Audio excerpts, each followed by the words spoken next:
વડોદરા શહેર અને રાજ્યની સ્થાનિક સ્વરાજ્યની ચૂંટણીઓ ગમે ત્યારે યોજાઈ શકે છે, ત્યારે વિવિધ મુદ્દાઓને લઈને ચર્ચા કરવા માટે યુથ કોંગ્રેસ દ્વારા પત્રકાર પરિષદનું આયોજન કરવામાં આવ્યું હતું। આ પત્રકાર પરિષદમાં તેઓએ જણાવ્યું કે આગામી જે ચૂંટણી આવી રહી છે તેમાં મોટી સંખ્યામાં યુવા ઉમેદવારોને મેદાને ઉતારવામાં આવશે। પત્રકાર પરિષદમાં ગુજરાત યુથ કોંગ્રેસના સહપ્રભારી અંજનાબેન બેવરાજી ઉપસ્થિત રહ્યા હતા અને માહિતી આપી હતી કે આવનારી ચૂંટણીમાં કોંગ્રેસ પાર્ટી 20% ઉમેદવાર 20 થી 40 વર્ષની વયના એટલે કે યુવાનોને ઉતારશે। સાથે જ યુથ કોંગ્રેસ દ્વારા જન સુધી પહોંચી લોકોની સમસ્યાને વાચા આપવાની કામગીરી યુદ્ધના ધોરણે કરવામાં આવશે તેવું જણાવ્યું હતું। સૌથી પહેલા તો પ્રેસ મીડિયાના આપણા સાથીદારો તમારું સ્વાગત કરું છું અને આપણી વચ્ચે આજે છે અંજલિ બેરવાજી જે નેશનલ યુથ કોંગ્રેસના સેક્રેટરી છે અને આપણા ગુજરાતના સહપ્રભારી છે। તો આપણે એમની વચ્ચે એમની પ્રેસ સાંભળીશું અને તમારા જે કંઈ ક્વેશ્ચન હોય લઈશું। તો બેન नमस्ते। सबसे पहले तो मैं सारे प्रेस के साथियों का स्वागत करती हूँ कि इतने शॉर्ट नोटिस में आप लोग आए हैं। आज हमारा एक मोटिव है कि यूथ कांग्रेस एक मुद्दा लेके आई है कि 20% लोगों को हम चुनाव लड़ाएंगे यूथ कांग्रेस की तरफ से। जो 40 इयर्स के लोग हैं, लगभग 40 साल तक के, उन लोगों को हम लोग चुनाव लड़ने का एजेंडा लाए हैं। 20% लोग हमारे चुनाव लड़ेंगे और वडोदरा सिटी को आज देखते हुए आए हैं हम लोग। कई सारी जगह डैमेज कर रखा है इन लोगों ने। तो छोटे छोटे मुद्दों को लेकर अब हमारी यूथ कांग्रेस की टीम शहर में बूथों पे जाने लग गई हैं। अब इन लोगों को एक निर्देश दे दिया गया है कि सभी लोग जाके शहर की समस्या को उठाएं, लड़ाई लड़ें यहाँ की कॉरपोरेशन के खिलाफ। और यहाँ हम बूथों पे, पंचायत हो या नगर पालिका, हम नगर पालिका के चुनावों को लेके, इस तैयारी को लेके आज पीसी कर रहे हैं।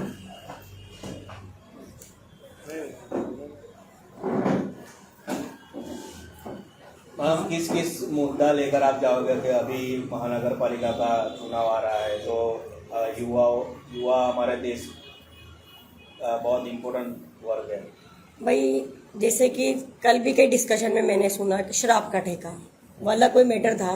ऐसे कई सारे मुद्दे हैं। जैसे मैं बीच में देख के आई हूँ अभी जॉब कि अगर जॉब मिल जाए लोगों को तो बेरोजगारी नहीं आए, लोग रेडी नहीं लगाए, छोटे छोटे काम नहीं करें।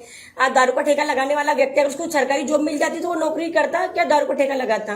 पहली चीज। दूसरी चीज, जैसे मैंने अभी सिटी में एंट्री की, एक बड़ा कचरा प्लांट है यहाँ पर, बहुत बड़ा है, उससे बहुत सारे नुकसान है। हमारी एनओबी की मीटिंग में एक दिन बड़े रिसर्चर्स आए थे यूरोप और यूक्रेन से। उन्होंने बताया कि सिटी के बीच कचरा प्लांट होने से व्यक्तियों की मौत जल्दी होती है। कई सारी बीमारियां रिसाइकल बिन की वजह से हमारे अंदर पनपती है। इससे महिलाएं गर्भवती नहीं हो पाती, बहुत कम एज में लोग एक्सपायर होने लग जाते हैं क्योंकि उसका दूषित सिटी के बीच आप कचरा प्लांट लगा के क्या जाहिर करना चाहते हैं। तो ऐसे कई सारे मुद्दे, जैसे सिटी में भी एंट्री की हम लोगों ने, जगह जगह डैमेज कर रखे। रोड बनने से पहले ये लोग खोद देते हैं, तो रोड, नाली, सफाई, ऐसे कई सारे मुद्दों को लेके अब यूथ कांग्रेस और हमारी मेन कांग्रेस, जितने भी हमारे संगठन है, सेवा दल, एनयूसाई, महिला कांग्रेस और क्या कहते हैं शक्ति सुपरशी, सभी लोग अब बूथों पे काम करना स्टार्ट कर रहे हैं। और हम सभी लोग मिलकर अब बूथों पे जाना स्टार्ट करके हम बहुत मजबूती से चुनाव लड़ेंगे और चुनाव जीत कर लाने की कोशिश पूरी रहेगी। और हम शायद, जहाँ तक हमारा विश्वास है कि हम इस बार बड़ौदा में बोर्ड बनाएंगे। मैडम, आपने बात की डैमेज की, वो डैमेज तो रोड रास्ते के, लेकिन पार्टी के अंदर जो डैमेज है उसका कंट्रोल कौन, और उसके लिए कुछ यूथ का प्लानिंग? नहीं, हमारे अंदर कोई डैमेज नहीं है। हम सब एक है। मतभेद हमारे हो सकते हैं पर मनभेद नहीं है। हम सब एक साथ मिलकर काम करेंगे, यही हमारा संदेश है। मैम जी, आपने अभी बताया कि 20 से 40 साल तक हम कैंडिडेट खड़ा करेंगे। जिस तरह से कल महाराष्ट्र का चुनाव में जो रिजल्ट आया, किस तरह से देखते हैं? क्योंकि गुजरात तो आपने देखा ही है। देखो, महाराष्ट्र का चुनाव का जो कल रिजल्ट आया है, मैं बिहार भी रही हूँ, मैंने वहाँ देखा है चुनाव बहुत नज़दीकी से। तो महाराष्ट्र का जो रिजल्ट आया है उस बहुत अपोजिट था सोच से। बट इस बार हम लोग इसीलिए पहले से तैयारी कर रहे हैं। हम तैयारियों को लेके पहले से बूथों पे, आज ही मैं फॉर्म मंगवा रही हूँ लड़कों से। एक फॉर्म में 20 कार्यकर्ता लेके आए और 20 कार्यकर्ताओं के नंबर, और आप फिर उन लोगों के साथ काम स्टार्ट कीजिए ताकि हम उन कामों को लेकर लोगों के बीच जाएं। क्योंकि कम से कम 13 साल से लगभग बोर्ड है यहाँ पर बीजेपी का, उससे पहले भी रहा होगा, बीच में आया होगा हमारा बोर्ड। तो हम अब छोटी छोटी जनहित की समस्याएं, लोकल बॉडीज की जो समस्याएं, आम जनता की जो समस्या, उनको लेके लोगों के बीच जाएंगे, उनकी समस्या को उठाएंगे और फिर हम चुनाव लड़ेंगे बहुत मजबूती से। मैडम, हर बार चुनाव आने से पहले इस तरीके से की बातें कांग्रेस के जो नेता है वो करते हैं, काम भी करते हैं, लेकिन चुनाव खत्म होने के बाद सारे नेता कहीं न कहीं पब्लिक को अपनी तरफ खींचने में नाकाम रहते हैं। इसी वजह से पिछले 30 साल से, 13 साल से नहीं 30 साल से ज्यादा हो गए यहाँ पर बीजेपी का बोर्ड है। कैसे देखते हो इस बात को? नहीं, वो मैं मानती हूँ कि आज मैं पहली बार गुजरात आई हूँ। मैं तो पहली बार मेरा कल गुजरात पहुँची हूँ। मैं इस गुजरात को देखने के लिए आई हूँ। मैं मानती हूँ कि बापू की धरती और ये अम्बेडकर जी की धरती है, इस पर मैं पहली बार आई हूँ। तो मैं देखना चाह रही हूँ कि कैसे हम लोग काम करते हैं। और मैं इंचार्ज बन के आई हूँ, तो लगभग सिर्फ लोकल बॉडी चुनाव तक नहीं, मैं विधानसभा के चुनाव तक बूथ बूथ पे जाकर खुद काम करूँगी अपने कार्यकर्ता और अपने लोगों के साथ। आप जैसे बात कर रहे हो, दारू की बात कर रहे हो, जैसे गुजरात में अभी अभी दूसरे में दारू की ये छुट्टी दे दी, किस तरह से देखते हैं आप? क्योंकि ये देश के युवा दारू की ओर बढ़ रहे हैं। देश के युवा दारू की ओर बढ़ रहे हैं। अभी हमारे एनएसयूआई के राष्ट्रीय अध्यक्ष वरुण चौधरी जी ने भी ड्रग्स को लेकर एक बड़ा आंदोलन स्टार्ट कर रखा है कि ड्रग्स बंद कीजिए। आज इन लोगों ने अपने फायदों के लिए नशा बढ़ाया है, और इसलिए बढ़ाया क्योंकि बेरोजगार है देश का युवा, तो इन्होंने नशे में लगा दिया ताकि आदमी नशा करे और फ्री रहे। इसीलिए इसको लेके भी हम एक मुहिम चलाएंगे, नशा बंद करो, रोजगार दो। मैडम, आप बड़ौदा में आए हो और ये बड़ौदा हमारी संस्कारी नगरी कहलाई जाती है, लेकिन यहाँ पे पानी कम और दारू ज़्यादा बिकता है। और ये जो पवन भाई है वो रेड पाड़ने जाते हैं, युवक कांग्रेस के प्रमुख है आपके, तो ये पुलिस को नहीं दिखता है?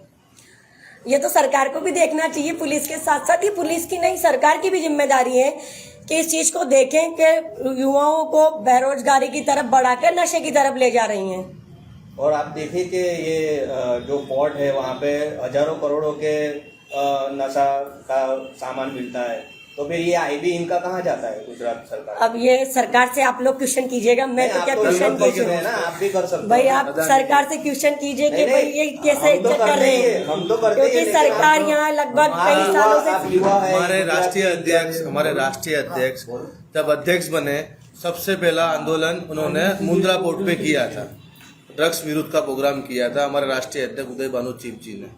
हमने आवाज उठाई है और हमारा अभी एनएसयूआई का आज भी रैली है सूरत के अंदर, ड्रग्स विरुद्ध का रैली अभी भी चल रहा है। क्योंकि आप विरोध पक्ष में हो, तो आप युवा हो, गुजरात में इंचार्ज हो, यहाँ बड़ौदा में हम आपको ये बोलना चाहते हैं, हम आपको ये बोलना चाहते हैं, हमारी रैली, हमारे फोटो, हमारा ड्रग्स विरोध का जो प्रोग्राम है आपके माध्यम से ज्यादा चलाइए।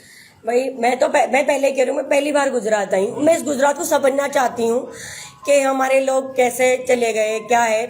और ड्रग्स की तरफ हमने यूथ कांग्रेस ने पूरे देश में आह्वान किया है कि रोजगार दो, नशा नहीं। तो हम उस मुहिम पे काम कर रहे हैं। आज भी सूरत में रैली है, कुछ दिन पहले वरुण भाई रैली निकाल के गए। हमारे राष्ट्रीय अध्यक्ष जी का एक निर्देश है कि रोजगार पे हम काम करें, और रोजगार की बात करने वाली सरकार आज लोगों को बेरोजगारी की तरफ बढ़ा के और नशे की लत लगा दी सरकार ने।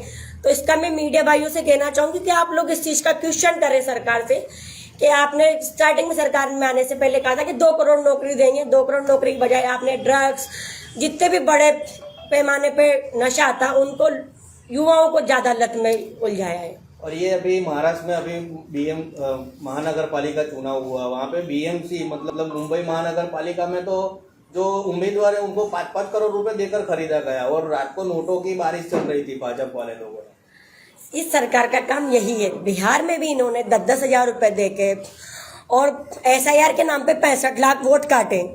इनको पता था, कल की घटना है, मेरी असेंबली की घटना है, कल एक BLO को जबरदस्ती ही प्रेशराइज किया जा रहा है कि आप वोट काट दो, मुस्लिमों के वोट काट दो। तो उस BLO ने लास्ट में कहा, मैंने वीडियो भी डाली है, कि मैं सुसाइड कर लूंगा, जिंदा लोगों को मैं एक तरफा कैसे मार सकता हूँ। तो ये सरकार वोट चोरी SIR के नाम पर, राहुल जी लड़ ही रहे हैं SIR और वोट चोरी के लिए, वोट चोरी करवा रहे हैं SIR के नाम पर। एक जो छोटे वर्कर होते हैं, जो रेडी चालक, जो आज यहाँ रेडी लगा रहे, कल वहाँ लगा रहे, उन लोगों के वोट काट कर और चोरी करा रहे हैं, और उन्हीं वोटों को बाद में शो कर देते हैं। और क्या कहते हैं, दूसरा क्वेश्चन, तो ऐसे ही जो भी है भाजपा, और सॉरी, इन्होंने 10-10 हजार रुपए बिहार में दिए, सरकारी पैसे का 65,000 करोड़ रुपए का यूटिलाइज कर दिया। ना मीडिया ने पूछा, ना किसी और ने पूछा कि आप सरकारी पैसे का अपने चुनाव में क्यों खर्चा कर रहे हैं। क्योंकि अगर ऐसा पैसों से खरीदा जाएंगे ये सरकार के लोग द्वारा, तो फिर ये चुटनी का महत्व क्या रहेगा? अब ये लोकतंत्र को खत्म करने का है। देखो मैं मानती हूँ कि देश में जब राज शासन था तब राजतंत्र चलता था, आज लोकतंत्र है। मैं मानती हूँ कि दोनों पार्टियां मजबूत होनी चाहिए, तभी तो लोकतंत्र का मजा है। विपक्ष मजबूत नहीं होगा तो कैसे चुनाव की प्रक्रिया चालू होगी। बट इन लोगों ने शायद क्या कहते हैं जंगल राज स्टार्ट कर रखा है। इसी को लेके मैं गुजरात आई हूँ पहली बार, और गुजरात बहुत अच्छी नगरी है मैं मानती हूँ। तो यहाँ घूम के सभी लोगों के साथ और आप लोगों के साथ रह कर कुछ नया करने का काम हम इस गुजरात में करेंगे। चलो मानते हैं आप ऐसा की कामगिरी से आप संतुष्ट हो?